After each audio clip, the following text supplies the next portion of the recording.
Hello, it's Jim from Jim's Railroad Shop. Today's video is going to be answering some questions I received here just recently. So why don't we get into it? Well, these questions aren't in any specific order. I just wrote them down on a cheat sheet as I read them off of the computer. So let's go with the first question. It pertains to the little in-scale coal porter loads that I had listed. And the question asked, are these the original loads offered by E&C Shops? The resin ones, no, those are not. The other thin, flimsy ones that were kind of warped, distorted, twisted, that had they're real thin, and they had 4 little pegs off the bottom. Those are the original style, but I won't use them. So I knew I had some, so I found them in a box, took a picture of it, sent it to the guy, and told him those were the style. And then went ahead and just figured, well, I'm not going to use them, so I listed them. The resin ones, I don't know who made them, but that's what I use in all the rest of my cars that I keep. Next question was, my locomotive won't run. Why? I don't know. I don't know. Can't answer that. So I had to ask questions back. And the response was he had bought a locomotive from someone off of a online marketplace. The locomotive arrived. He took it right out of the box, stuck it on the track, and it wouldn't move. Okay. So a little further investigation into it, and he copied and pasted what the listing said right off the bat. It said recently serviced, gear lube and oil. So I had him take a picture of the bottom of the locomotive and send it to me, which was an Athearn locomotive. And it's just covered in oil. Everything's just was far too much oil and gear oil, or gear lube. And then you can see grease. So then I asked him again about how long did it sit before he put it on the track. He said he just took it out. The mail person delivered it. He took it out, set it on the track, and it wouldn't move. Well, with our temperatures, because he's relatively the same latitude I am, being in the the Midwest, the northern part of the Midwest with sub-zero temperatures. These postal delivery people don't have climate controlled areas that they keep the packages, so they're in an open box or in a box that has no heat. The grease got too cold, it was gummy, and the locomotive wouldn't run. So I told him to wipe off the bottom of it and let it sit overnight, and then the next day he put it on the track and it moved. So little things will cause you grief. Too much grease, too much oil. I don't like doing a service on a locomotive. That was another question, is why I don't service locomotives before I ship them out. Clean wheels, grease, and lube. And that's exactly why. Because if with the gear oil, the oil itself, if you can see it, you've used too much. Well, let me rephrase that. In my opinion, if you can see the gear oil, you've used too much. The gear lube, the grease, just liberally put it on. You don't want a whole lot. You don't need to see grease caked everywhere. It causes problems.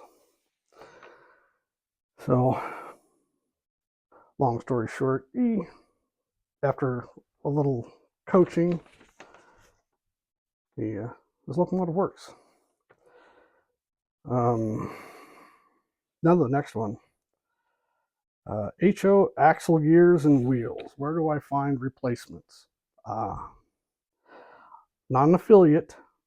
But my number one place to go for wheel sets or geared wheel sets, replacement gears, axles, Northwest Shortline.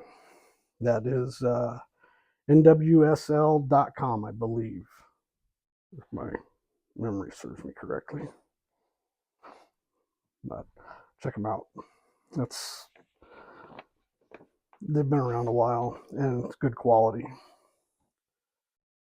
The next question: do you custom paint in scale? No, I don't custom paint any trains except for I've done the larger 1/8 scale, but I do not custom paint for anybody but myself. So my recommendation would be social media site that has groups. There's a wealth of knowledge. A lot of people that have done it or know someone that can do it, and that would be the best place to go.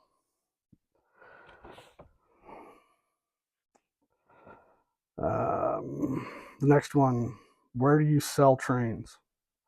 Well, in the description of this video and the previous ones, there's 2 links. One for eBay, one for Etsy. And that's where I sell. That's my personal selling pages on both of those. You can sell anywhere. I was just told today when I dropped packages off about another site that I had never heard of before, so I'll be looking into that to see what it's about. But once my website is up and running, it's finished, it's up and running, everything works properly, then I won't be selling on Etsy or eBay. My pages will be taken down. So will the links. But links in the description. Why don't you take offers? Well, the trains I sell are my personal collection, stuff I've been collecting for years. Now, when I buy trains, I don't look at it as something that as a keepsake or something that's going to be left on a layout. I look at the model trains as an investment. Some of it I'll keep, some of it I'll turn around and sell later and try to make a little bit of a profit, which is why I don't take offers or offer major discounts, because the profit margin is so thin with these online marketplaces and their fees and the way it's structured. I list it for the absolute minimum that I would take for it if I was to sell it to anybody. And if it sells for more, great. If it doesn't sell, that's fine too. It'll either get recycled or relisted, or I'll move it from one site to another and then just let it sit there until it does sell, or eventually take it down. So, next one. Who do you buy from or recommend in a retail setting? Because I had to have them clarify that one. I'm still collecting and in the process of collecting parts, pieces, electronics, track. I'm trying to get to where I can build 3 separate coffee table layouts. So for all the in-scale track, which originally I used to use Atlas Flex Track with a cork road bed, but in-scale is a little small, and so I'm going to go with Kato in-scale track, switches, locomotives.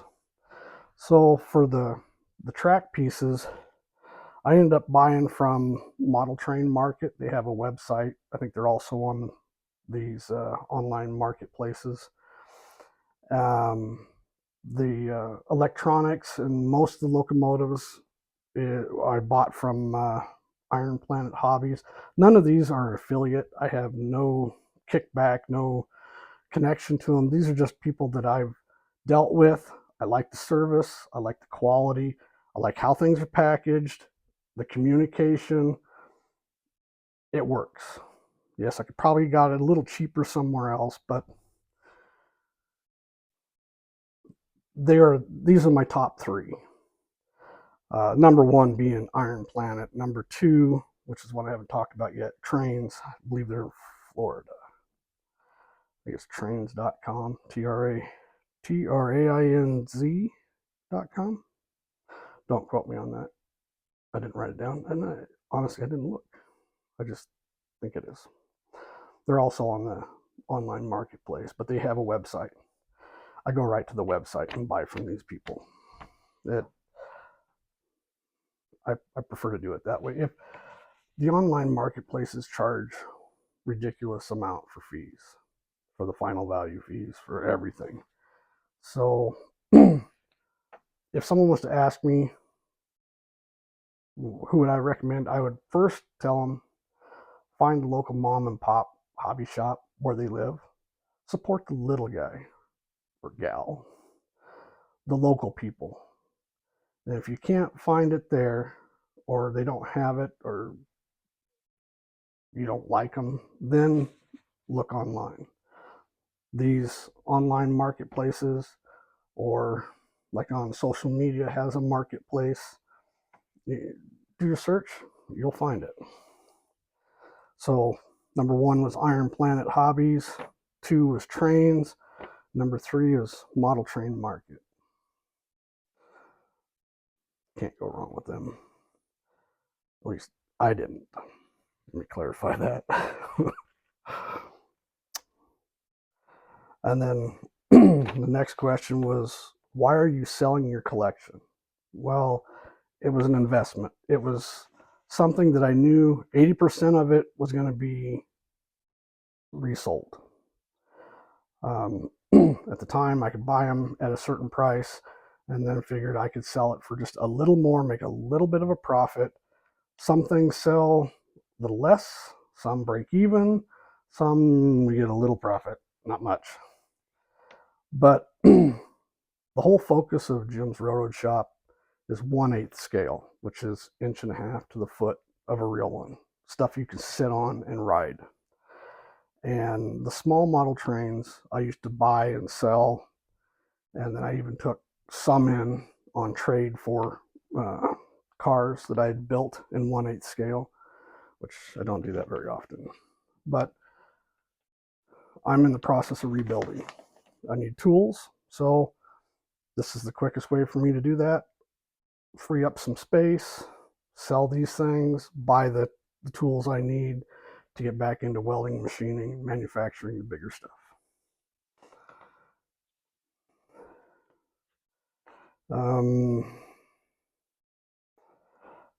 Asked me if the question was, do you repair? Repair what?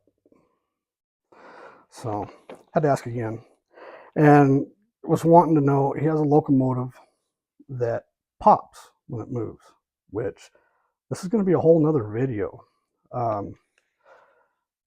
I have some that I had bought new that were still sealed in the package. They were old.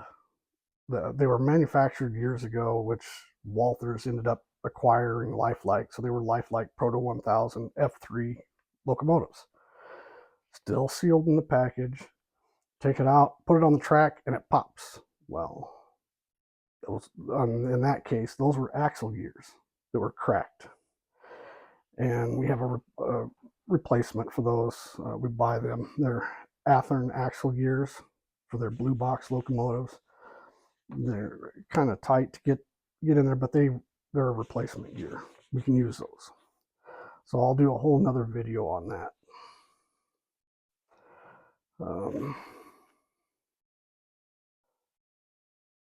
The last question. How did you get into model railroading? It started when I was a kid. This is something I don't like to do. I don't like to talk about personal life, especially on camera. But we'll give a brief explanation. I was a small child, and my grandmother bought me my first train set. Over the years, Most of that train set got destroyed, damaged,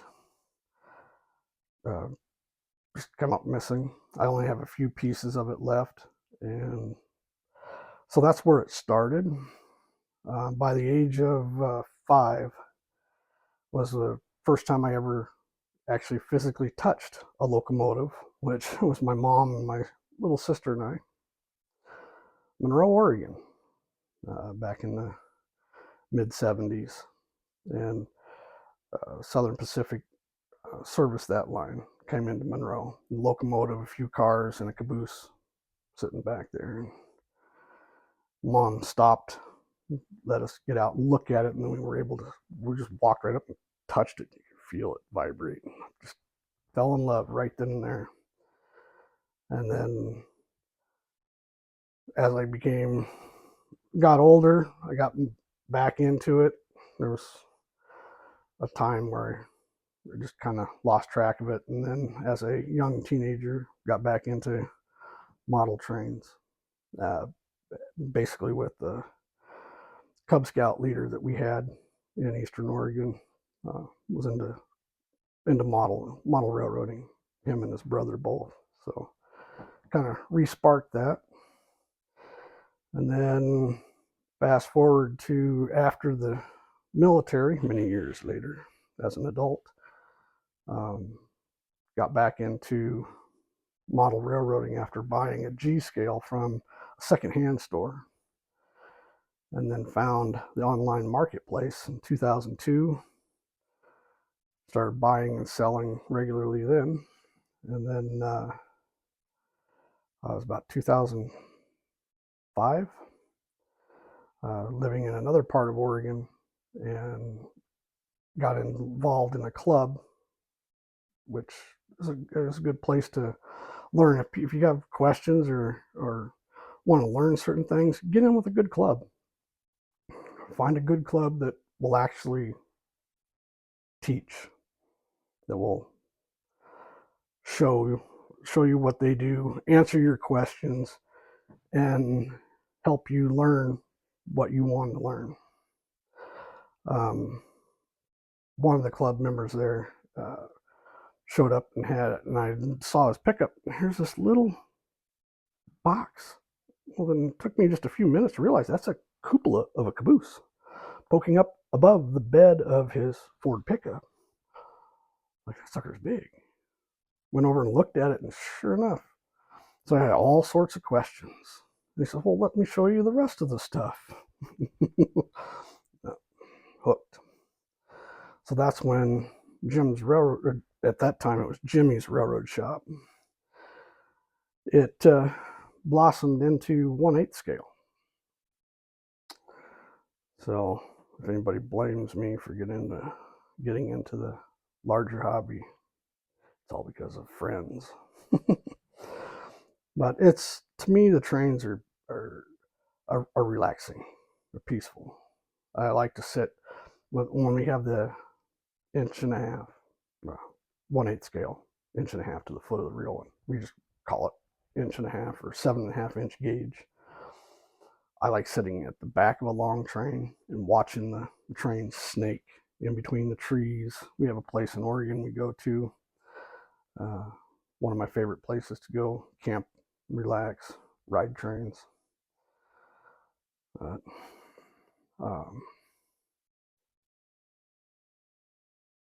Yeah, it started. My model railroading hobby started when I was a kid, and now that I'm older adult, it's still going. Yes, I'm an adult who still plays with toy trains, but most of mine are big enough you can sit on them and ride them.